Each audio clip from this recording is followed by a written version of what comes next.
Sundown has about 25 houses in it. There's a post office and a couple of closed down stores. Our nearest neighbor's about 1.5 miles away. It's surrounded by swamp, marsh, forest, and cattle farms. So yeah, it's pretty rural.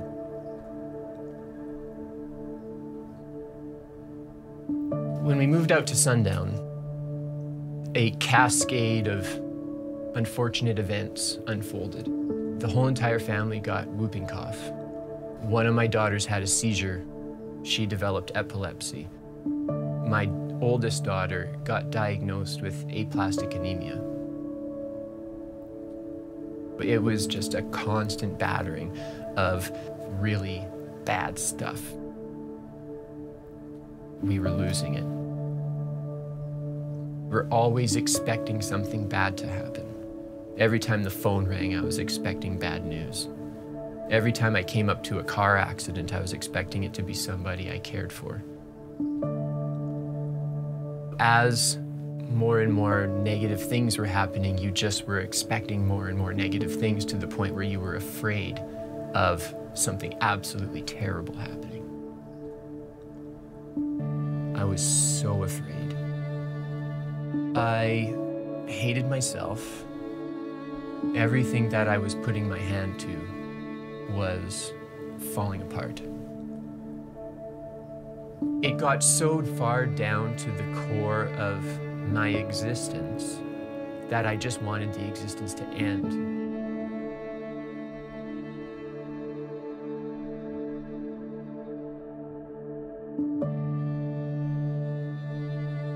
I started to look at consciousness and what it really is, started watching a lot of TED Talks, listening to a bunch of neurologists talk about what's going on in your brain. I wanted to find out what it looked like from a Christian perspective. What are Christians saying about the brain? What are Christians saying about consciousness? And I watched a video.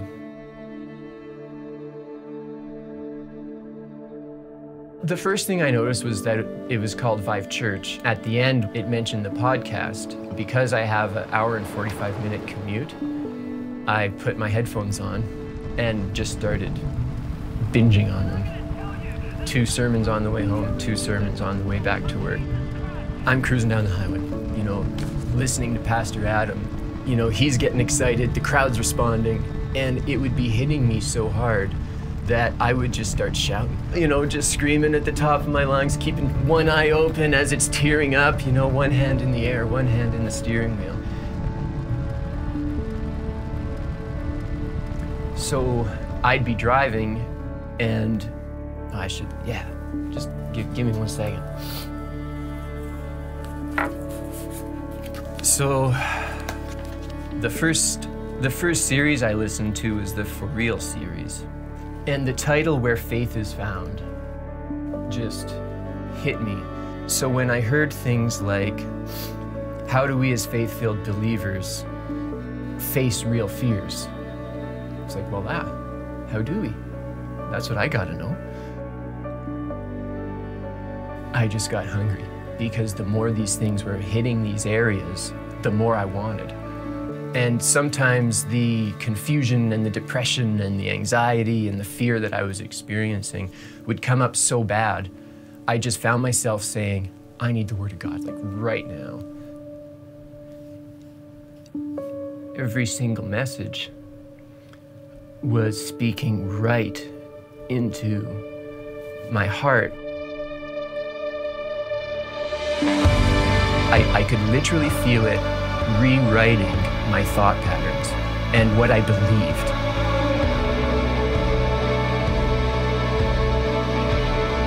I went from hating my life situation, and now it's gone to having my hands up in praise.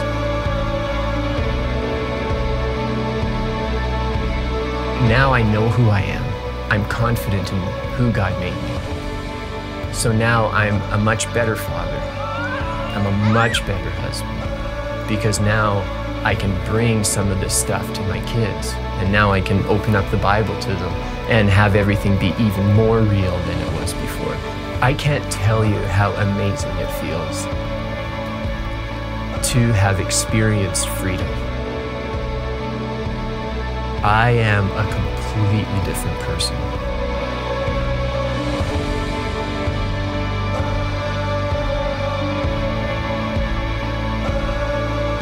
The thing that I would say to the team who puts this stuff together, if God can use what you've done to touch one guy way off, so far away, it's all worth it.